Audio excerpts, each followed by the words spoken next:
Welcome, everyone. My name is John Darcy. I am a Director of Business Development here at SkyBridge, which is a global alternative investment firm. You're probably aware of this, but we manage about $8 billion in assets, and we now have over $1 billion in crypto assets, the vast majority of which are Bitcoin.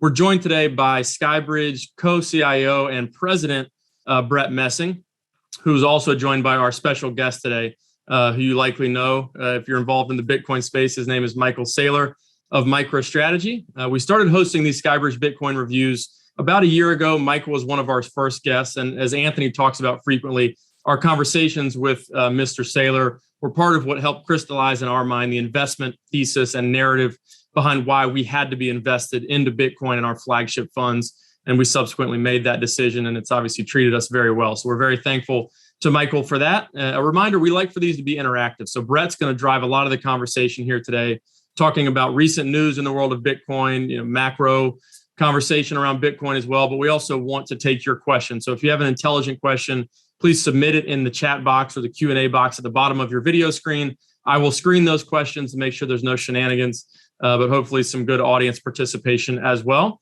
But with that, I'll turn it over to Brett for the interview. Thank you, John. Michael, thanks so much. We're big fans. I think you're the preeminent thinker in my mind on Bitcoin, but we're also a fan because you have the biggest balls of anyone we know, having accumulated 115,000, I think, approximately Bitcoin over the last year. Variety of topics I want to touch on with you. It's been an incredible year in terms of, the Chinese ban and what that's meant, El Salvador and ETF. Obviously, the Bitcoin price is up a lot. The one thing that gives me pause is that everything's up a lot, right? So as well as we've done in Bitcoin, if we had bought AMC stock or many different assets, we would have had a similar kind of return. And I'm wondering, I just want to make sure we're not getting too bullish about the adoption. How do you think about that? Yeah, well, let's look at the last 12 months. Bitcoin is up 352%.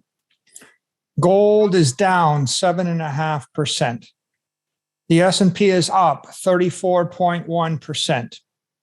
NASDAQ is up 41%. Long-dated treasuries, if you held them, down about 7%. We have a year of unprecedented political unrest and political risk, and clearly we had a lot of monetary inflation. You have meme stocks, individual cryptos and individual stocks, of course, that are all over the place, and some of them screaming. But I think there are some conclusions you can come to if you look at asset classes. The first conclusion is that in the biggest year of political unrest and inflation in our business life, gold is a complete, abysmal, utter failure. Complete, right? Yeah. And so you could just start with that observation. Gold is a complete, utter macroeconomic failure. And if you waited for 40 years for a year like this, you finally got it, and it was useless. On the other hand, we knew that long bonds are overvalued, right? So bonds and gold as asset classes are just looking scary as heck. And you've got a conventional inflation hedge. If you want low risk, conventional monetary inflation hedge, you buy the S&P index. If you want a bit more edge, you buy the NASDAQ index. 34% on S&P. It implies to me that the monetary inflation rate or the debasement rate is 34%, plus or minus, the risk premium. Maybe it's 31% with a 3% or 4% risk premium. But if I had to guess, well, what's the inflation rate? I would say, well, CPI is 5%. And producer price indexes, if you talk to anybody that manufactures or does anything in the real world, they'll tell you their costs are 20 to 25%, 30% more. And if you look at the S&P index, it's screaming at you 30% inflation, and Bitcoin's beating by 10x that. Now, what do I think about risk? Well, I think that over the course of a decade, Bitcoin's 170% a year, every year for a decade. NASDAQ is 19% every year for a decade, and the S&P is 14% every year for a decade.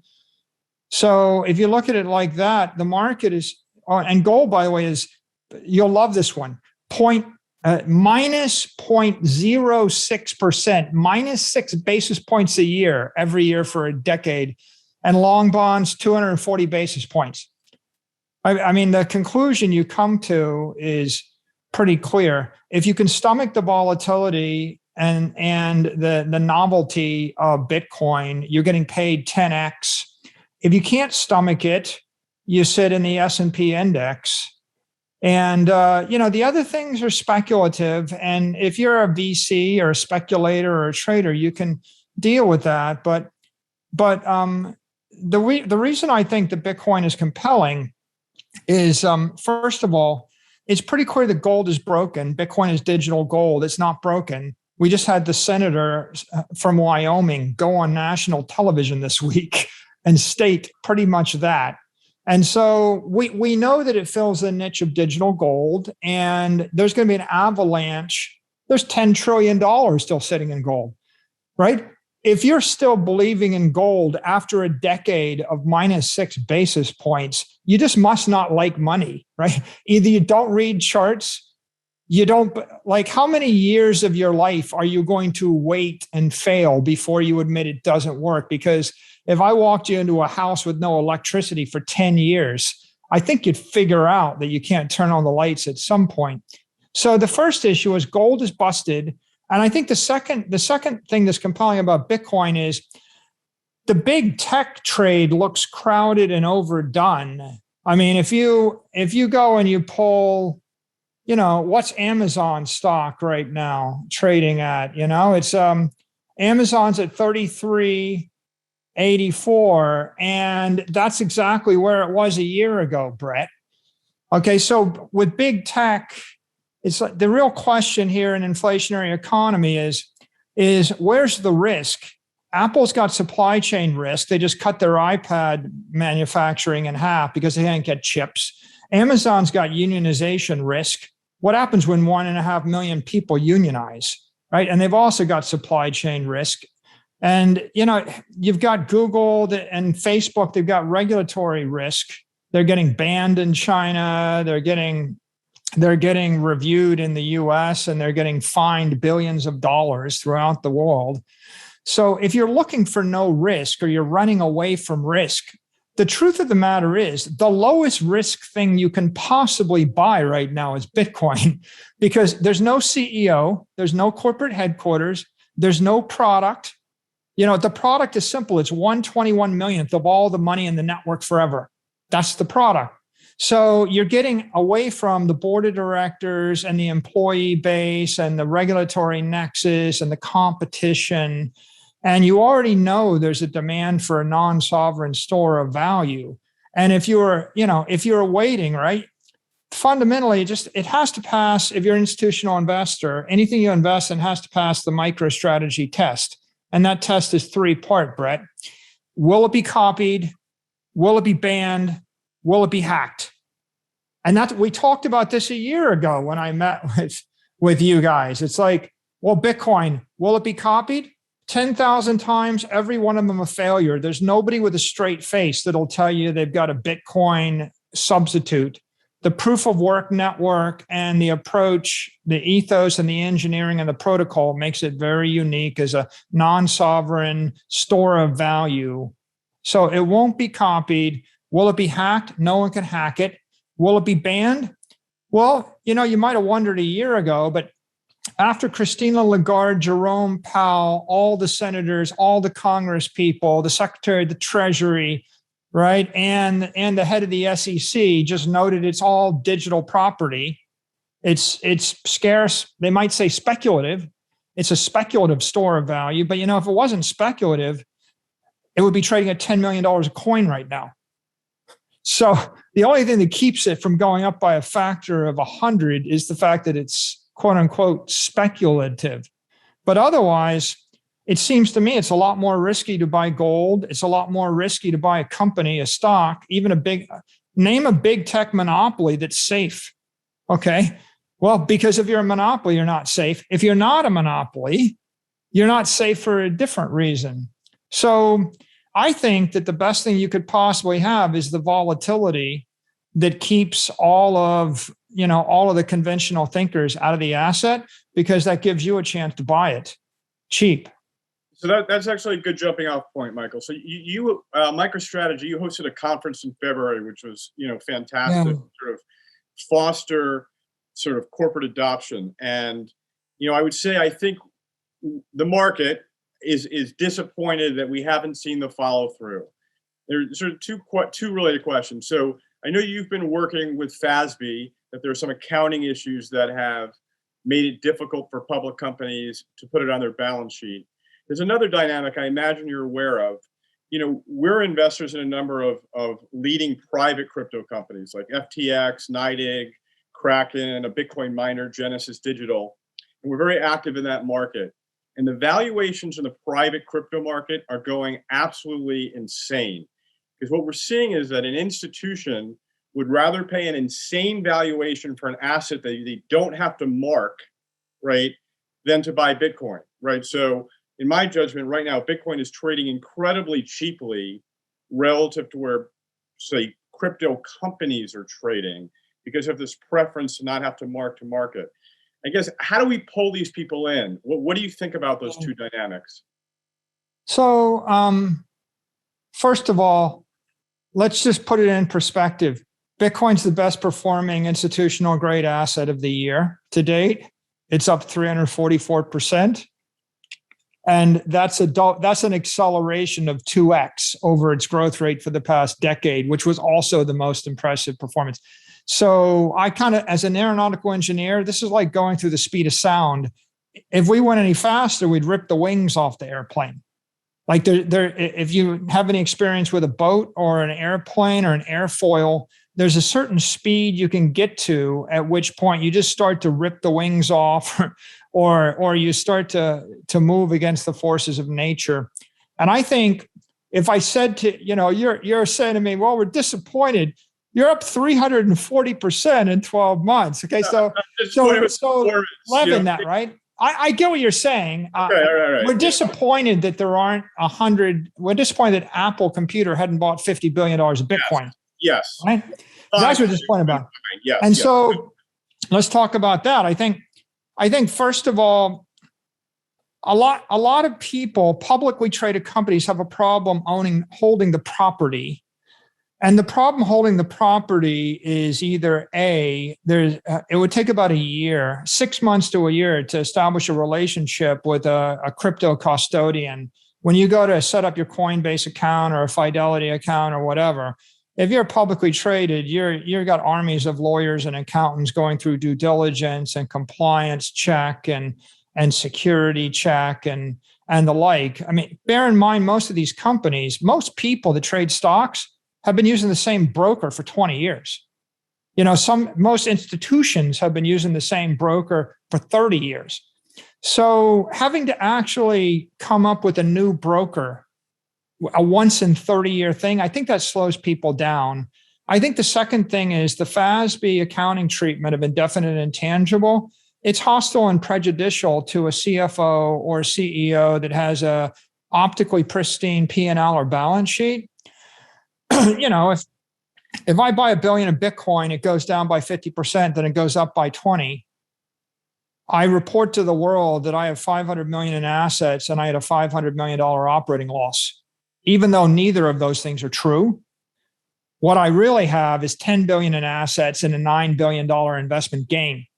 So I got to sympathize. I mean, the one intelligent pushback from someone as to why I don't buy Bitcoin, it's not the volatility of the asset, it's the optical or the accounting volatility, because 30 years of pristine operations at a company with a perfect P&L and a perfect balance sheet and gross margins that you can predict plus or minus 1% for 8 quarters, that gets totally blown out of the water if you replace your treasuries with Bitcoin. So I think that that's a drag for public entities that are GAAP accounting reliant. And I think the third drag is that there are trillions of dollars, Brett, that by charter and by law and maybe by tax code can't own property. They have to own security, right? The distinction being $1 billion of Bitcoin in an ETF or $1 billion of MicroStrategy stock as a security, $1 billion of a Bitcoin miner as a security, $1 billion of Bitcoin as property. Now, I mean, there's a lot of advantages to owning property outright versus the security, but the disadvantage is if I raise $10 billion from 100 pension funds and I'm an SEC 40 Act investment company and 90% of my portfolio has to be in securities, undoing that would take 3 years and Herculean effort, right? And maybe I lose my investors. So I think that one of the impediments has been the lack of securities that offer Bitcoin exposure. I mean, the obvious elephant in the room is the lack of a Bitcoin ETF for the spot market. I don't know, you might have seen Tom Emmer's note to the SEC today, where he basically says, we need an ETF for the spot. That would be a security. Keeping in mind one more observation, if I look at my ticker right now, Marathon is trading at $64 a share. It's a $6.5 billion market cap. And today it traded $1 billion of liquidity. Riot today traded $600 million in liquidity with a market cap north of $3 billion. And then you've got, in rapid succession, you've got Bitfarms, which is $1 billion plus publicly traded miner. You've got Hut 8, that stock has tripled in the past 3 months. It's a $2.5 billion miner. Bit Digital, I could go on. There's about 12, Hive, Argo. I think that if you say, well, what's the progress in 12 months? Well, when MicroStrategy did our due diligence, you know, Brett, I couldn't find a single company holding $3 million of Bitcoin on their balance sheet anywhere in the public markets. Couldn't find anybody. And so today we have like 36 companies, and you've got MicroStrategy and Tesla that have taken north of $1 billion positions. You've got Square and Marathon that have purchased, you know, $400 or $500 million worth of Bitcoin on their treasury. You've got a dozen Bitcoin miners. You've got 2 futures ETFs. And how would I put this to bed? I would say this, Brett. Like, you remember the chair of the FDIC last week said they're investigating how banks can hold Bitcoin on their balance sheet and what the reserve ratio should be. And I looked at it and I tweeted, I said, when the FDIC finally approves banks to hold Bitcoin on their balance sheet, everybody will want to buy it, nobody will want to sell it, and you won't be able to afford it. So in this particular case, I think the same holds true, which is you're seeing the motion, you're seeing the 350% uptick. You have a lot of obvious liabilities that are holding back Apple and Google and Facebook from buying 50 billion each. I thank my lucky stars for those liabilities. When I was banging away on a computer buying Bitcoin as fast as I could at $9,500 a coin, and I bought $175 million worth of it in like 2 days, hoping to hell no one figured out I was buying it. While I was doing that, I consoled myself with the thought that it took me 3 months to get KYC'd and get the account, and they put me through hell. And if it's that difficult to be able to buy Bitcoin, then I figured that I'd done the work and everybody else was going to come after me and they were going to pay double or triple. And a year later, it still takes 8 weeks to get a KYC AML account to do institutional grade Bitcoin acquisition as property. And you pay 6x that much or 7x that much. When FASB cures the accounting, and I think there's consensus that we'll eventually go to fair market accounting, I just don't know when the SEC gives you a spot ETF, when FDIC lets banks hold Bitcoin on their balance sheet, right? At that point, you won't have these headaches, but you will be paying $500,000 a coin or $1 million a coin. And so be careful what you wish for.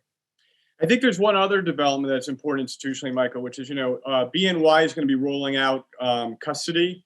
And we've encountered some institutions who just aren't comfortable with the unregulated custodians, as great as they are. Like, we own a ton of Bitcoin with Fidelity and NYDIG, and we've diligenced them, but we do also understand people who want, right, a federally chartered bank like BNY that owns $41 trillion in assets holding their Bitcoin. So I think that when BNY Mellon rolls out to their Fireblock solution, I think that's going to help. I want to go back to the mining. You've done a lot in mining this year. You tweeted something in the last week about Marathon hodling and holding several $100 million of Bitcoin. And you've encouraged all the miners basically to finance themselves with debt and equity and hold Bitcoin. Can you speak to that a little bit and why it's so important in terms of the supply, demand, and balance in the marketplace? You know, why it matters for the price of Bitcoin? You know, it's a really good point. I mean, people have focused upon stock to flow and what makes something scarce, right? And if you add 2% more supply every year, your stock to flow is 50, and you got a 2% inflation rate, and that's reasonably scarce. Everybody knows that if I can add 25% more to the capital stock, then it's not so scarce. Gold had a stock to flow ratio that's pretty high, like it's 50-1 or something. But if you're a gold miners mine, they mine as much gold as they can. They mine so much gold that they pay a massive income tax. They pay a corporate income tax. Then they pay off all their debt. Then they pay a dividend in cash that gets taxed to their shareholders. And they hold no gold on their balance sheet, right? Because if you said to a CEO of a gold miner, are you going to actually accumulate $10 billion of gold on your balance sheet? They'd be like, you're out of your mind. They don't think of gold as money. They think of gold as a commodity like soybeans or cotton or corn or oil to be dumped off and converted to cash. And they want to get it off their balance sheet so badly, they'll actually triple tax themselves. Right? You're paying the dividend tax, you're paying the corporate income tax, and you're loaning money to your bank at 2% interest, which is in an inflationary environment. That's gold mining. But now, why does that make sense? Because gold isn't scarce, because you can manufacture infinite gold and it's going to lose its value over time. With Bitcoin, you've got a different situation. Bitcoin is capped at 21 million. Ultimately, the stock to flow ratio is going to infinity. But what's really compelling in the last 12 months is Bitcoin miners used to be running on dirty, expensive energy in China without banks, with private banks. They were basically private cash businesses. So they burn a lot of energy, they create Bitcoin, they dump it on the market for cash to pay their expenses. Well, when that Bitcoin mining moved to North America, when those companies came public, Marathon and Riot, and when Hut 8 came onto the North American market, and Argo, et cetera, all these Bitcoin miners now have access to the U.S. capital markets. And what do we do in the U.S. better than anybody in the world? Capital, right? Cost of capital is cheaper, in North America, and especially on the NASDAQ and the New York Stock Exchange in the year 2020 and 2021. It's cheapest capital here, cheaper than any other country on earth, maybe cheaper than any other time on earth. And Bitcoin mining is capital intensive. So now you've got North American Bitcoin miners. They can raise lots of capital, billions and billions of dollars of capital, both in the private markets and the public markets. You see it going on. That allows them to buy up all the equipment. So they buy all the advanced S19, miners. They buy out the entire supply. And those miners are anywhere from 3 to 25 times more efficient than the mining equipment that was running in the network in China and the rest of the world. So they've modernized the equipment. They've tapped into the public markets. And now, why would you ever sell something going up in value 160% a year, right? You only sell things that are liabilities. You don't sell assets. So that, what's happened is they now have access to credit lines and equity and debt so that they can mine the Bitcoin. They don't have to sell the Bitcoin. And in the extreme cases like Marathon, Marathon raised hundreds of millions of dollars and they bought Bitcoin back in February. They bought it at $31,000 a coin, like $250 million worth of it, some large amount. Now, maybe 175 million. And the only thing you're thinking right now, Brett, is why didn't I buy more? Like, why didn't they buy more, right? Because they basically added $200 million in shareholder value in 6 months by believing in their own product. So what I say about Bitcoin mining is any rational Bitcoin miner is long Bitcoin. If I go to you and I say, I think Bitcoin's going to zero, will you invest in my company? The answer is no, right? Bitcoin, you've got to believe Bitcoin's going up to buy a Bitcoin miner. So Bitcoin miners are naturally long. Their shareholding bases are naturally long. And that's really critical because, I can list on my hands the only publicly traded companies that are long Bitcoin, MicroStrategy and every Bitcoin miner.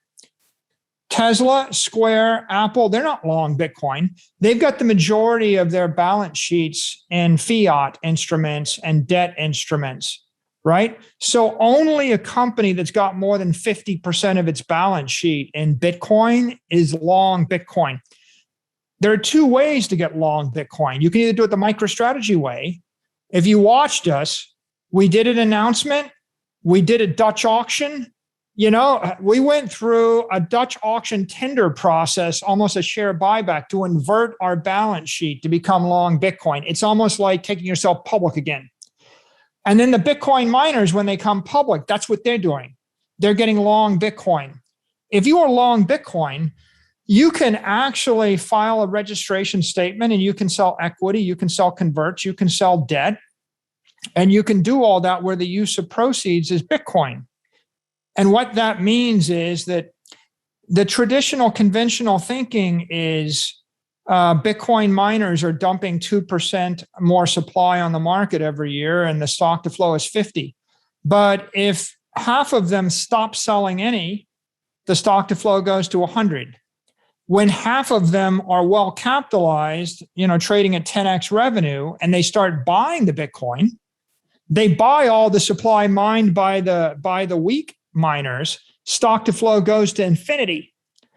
And if they start buying more than the amount mined, stock to flow goes negative, which means that, what happens when I'm valued at 10, 20, 30 billion dollars? I just go buy every other miner that's private. I roll up the entire industry. I take all the Bitcoin off the market, right? And at that point, I have almost infinite access. I've created an equity pump where I could go into the public markets and I could raise $1 billion. Brett, like I raised $2.2 billion at blended rate of 1.5% interest.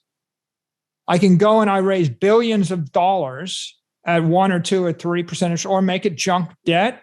The junk bond index right now is 4.5% for a 5-year money, right? So I go into that market and I start raising huge capital at a cost of capital of 3, 4, 5, 6%, whatever you want to call it. And I put it into an asset which is yielding 170% a year for the past 10 years.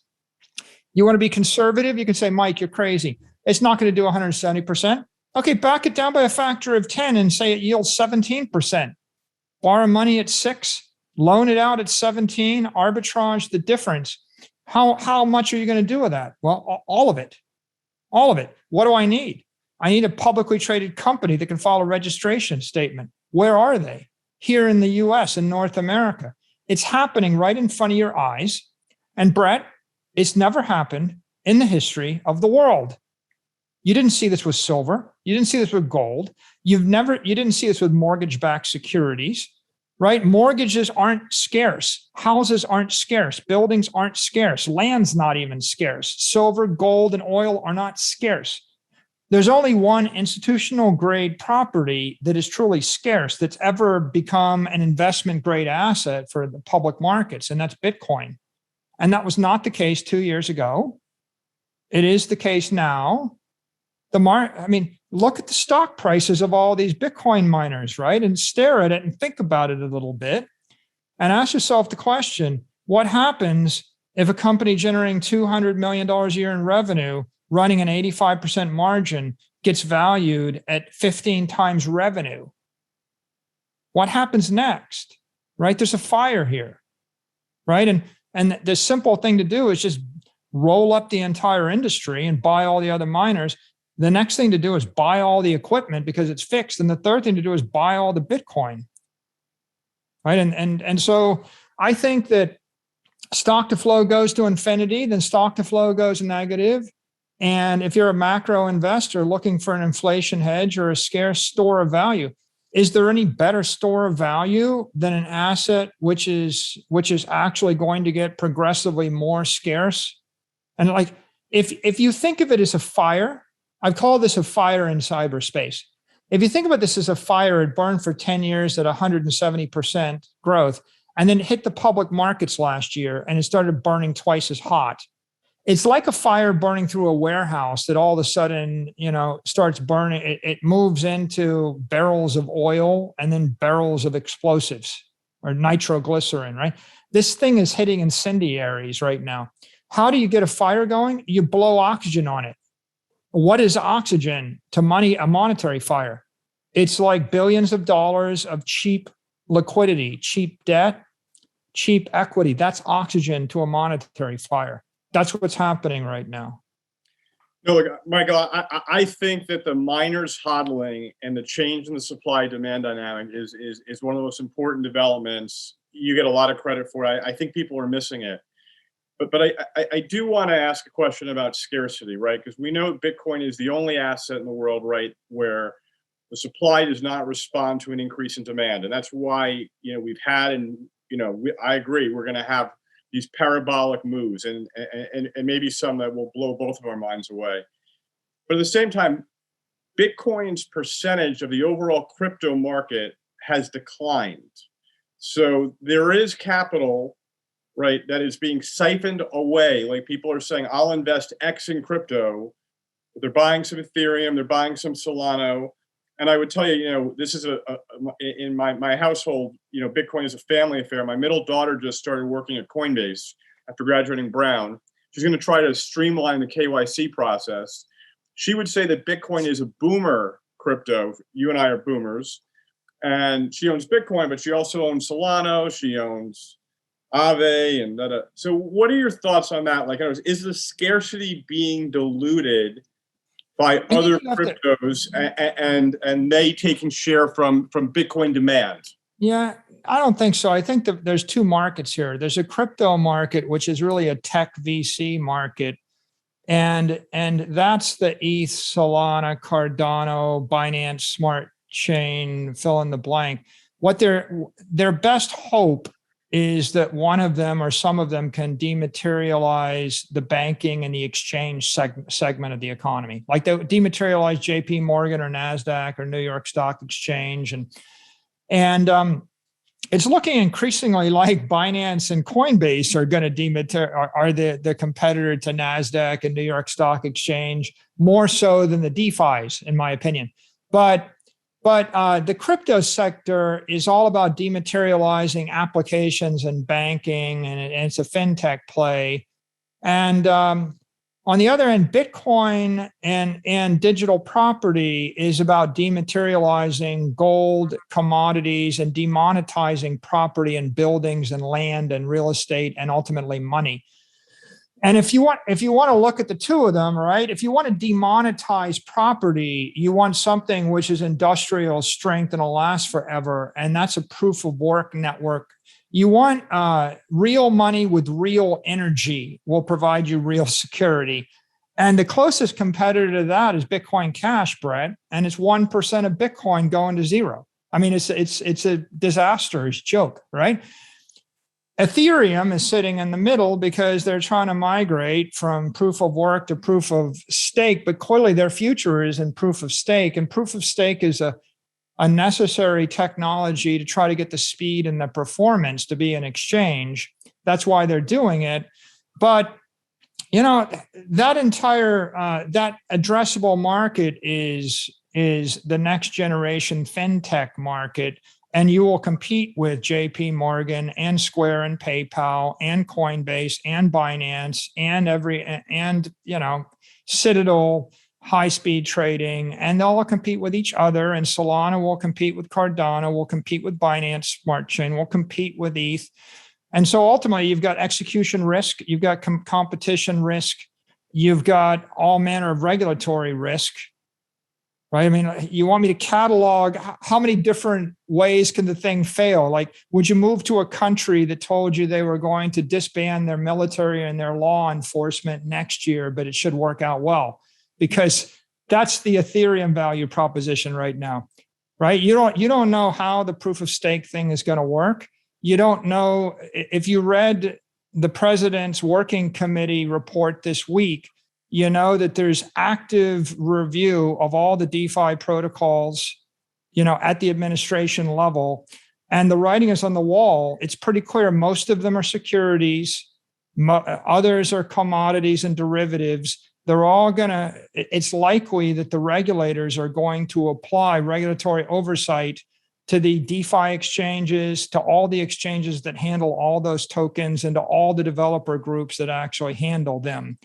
So, you've got, does it pass the MicroStrategy test? Well, the MicroStrategy test is for an institutional investor. It's not for a VC. It's not for an individual speculator. If you're an institutional investor, will it be banned? Will it be copied? Will it be hacked? And the answer for Bitcoin is no, no, no. The answer for everything else is, yeah, they're going to get banned. They're already copied.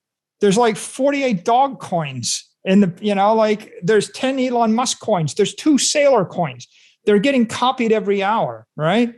And will they be hacked? They get hacked every week, right? And so there's a massive amount of uncertainty and risk that you're taking on there.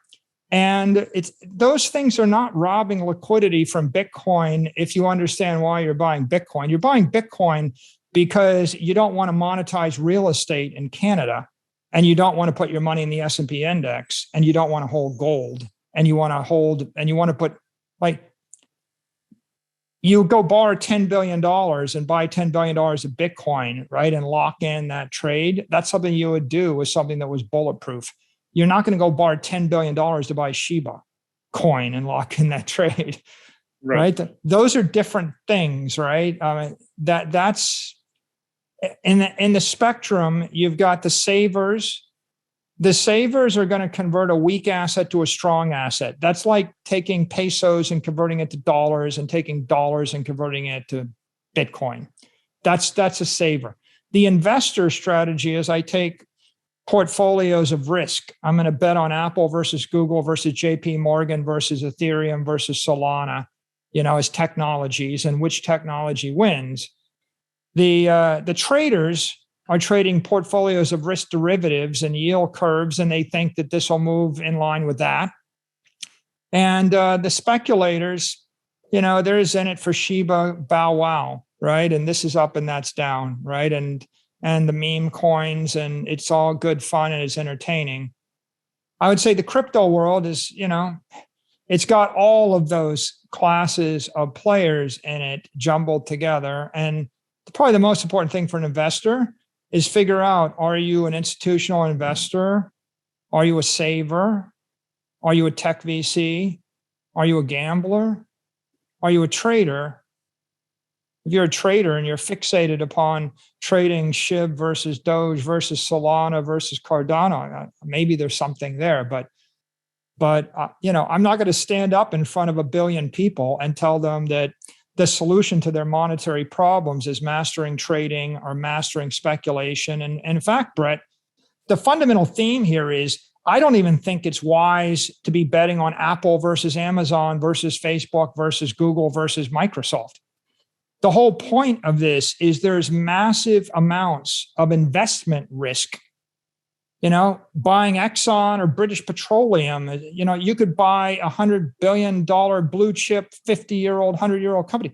It's still got massive risk because of regulatory intervention and tariff and trade and execution. So the point of Bitcoin is to go to the far left end of the risk curve. I don't want to take any of that risk. And the point of a lot of the cryptos is to go to the far right end of the risk curve, where you're taking so much risk you don't even realize the risk you're taking, right? I think the regulators have strongly implied, Brett, that just about every single thing trading in the space is a security other than Bitcoin. Yep. Right? Gensler was asked point blank in congressional testimony, is ETH and Bitcoin property? And he looked at the questioner. He refused to answer. He said, I'm not going to speculate on an individual token, but if your token, if a token had an ICO related to it, and there's a group of people, then it looks like an investment contract or an investment company, he strongly implied that ETH is a security along with everything else. And so I just don't think in good conscience, any responsible institutional investor can hold anything in the crypto ecosystem other than Bitcoin. It's the only truly decentralized commodity. Everything else is a risk. You take it at your own peril, and like, what'll happen? I don't know what'll happen. You can make money, right? You can make money, but as a CEO of a publicly traded company, like I just can't see myself holding a security token or trading or investing on a platform that relies upon non-KYC, AML, derivatives trading with leverage without a license, in the US jurisdiction. Like, why would you want to do that? I think you just hit on sort of the key point, Michael, which is when you think about the big pools of capital, right? Institutional pools of capital, pension funds, insurance companies, boomer high net worth, right? Because it is still people 50 to 75 that have the massive amount of wealth in the United States.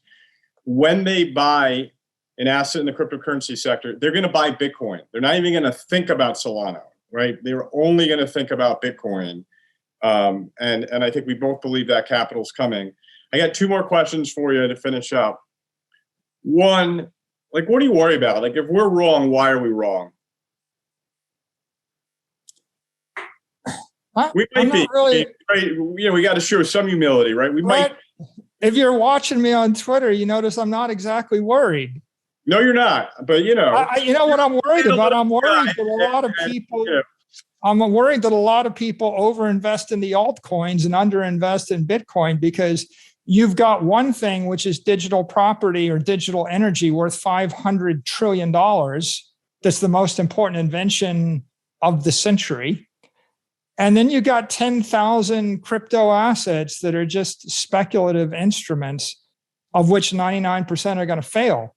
So I think it'd be sad to see so many people in the crypto world staring at the greatest invention that we've got for the century and miss it all while they chase after the 13th dog coin or the 16th smart contract platform. And I think that most of the mainstream media and most of the politicians, they're kind of confused by the sound and the fury, because people can join all the crypto noise with Bitcoin, which is truly a revolutionary decentralized digital property. And it's unfortunate because it causes people to make cognitive mistakes and investment mistakes, and I think they'll regret them in time. The way I think about it, Michael, is, to me, Bitcoin is a one decision asset. All these others are two decision assets, right? You have to sell it in addition to buying it. And I'm a pretty smart guy. That sell side is a real hard one. When do you sell, right, Dogecoin, right? Do you sell it before Elon goes on SNL or after, right? You know what I mean? You're not burdened with that second decision with Bitcoin. They're trades, right? They're trades. Right. And Bitcoin's a revolution in favor of the mere mortal. Why should a normal person have to risk their life savings speculating on regulatory intervention and competition and technology? Why can't they just keep their money, right? And so you can speculate in the stock market, you can speculate in the crypto market. And if you're a professional speculator or a professional VC, you've raised someone else's money and you're paid to do it, more power to you.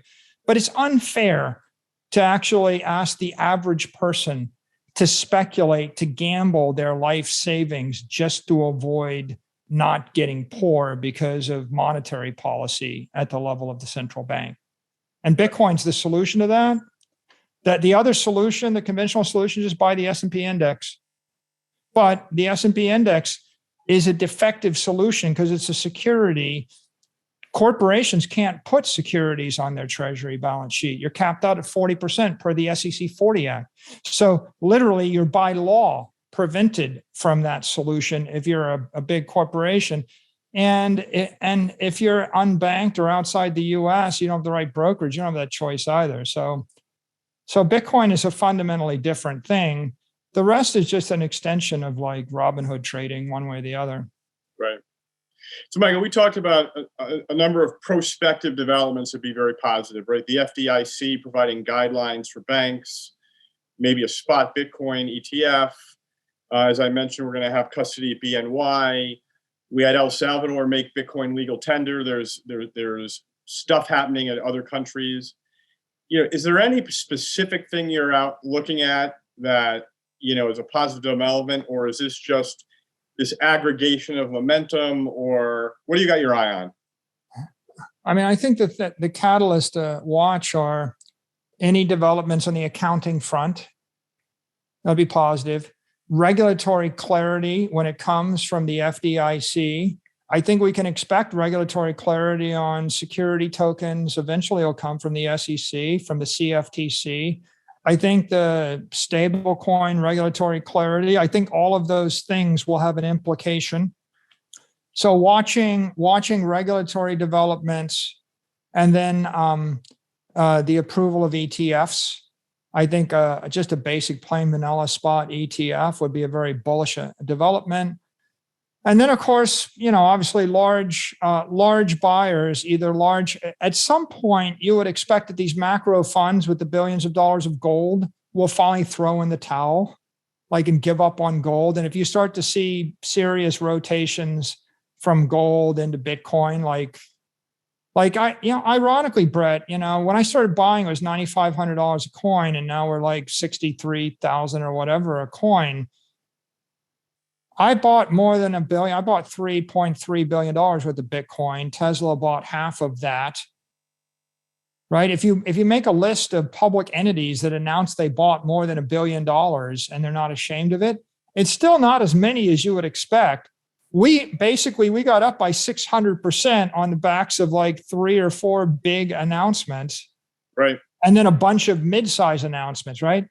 And so what happens, we're still waiting for these entities to take $1 billion position. And by my count, there's 10,000 billionaires, there's 10,000 corporations, and there's 10,000 investment companies that all, have collectively billions of, have more than billions, have $10 billion of assets. So there's 30,000 pretty powerful entities out there. And of the 30,000 entities that could say we bought $1 billion, you've got like 3. Right. So what happens when you get 10? I think that those shoes, when they drop, will probably catapult us forward. And I think it's just only a matter of time, right? I mean, it can't be that much longer before we start to see somebody making some larger announcements. Well, Michael, it's been great. John, do you have a question or two for Michael? Or I think we'll wrap it there. It's always a pleasure, Michael, to let you talk with Brett and Anthony about these topics. Again, you deserve a lot of credit for helping to drive our entrance into the space. I know Brett will attest to that. So it's always a pleasure having you on, and thank you for your time. And thank you, everybody, for tuning in for the return of the SkyBridge Bitcoin Review. And we'll be doing these weekly going forward like we were a couple months ago prior to SALT. So thanks, everybody, again, for tuning in. If you have any further questions for us, we can also pass along to Michael. Just email us at ir@skybridge.com, and we're happy to answer any questions you may have. But thanks again, Michael. Thank you, Brett, and we'll see everybody soon. Thank you, guys. Bye.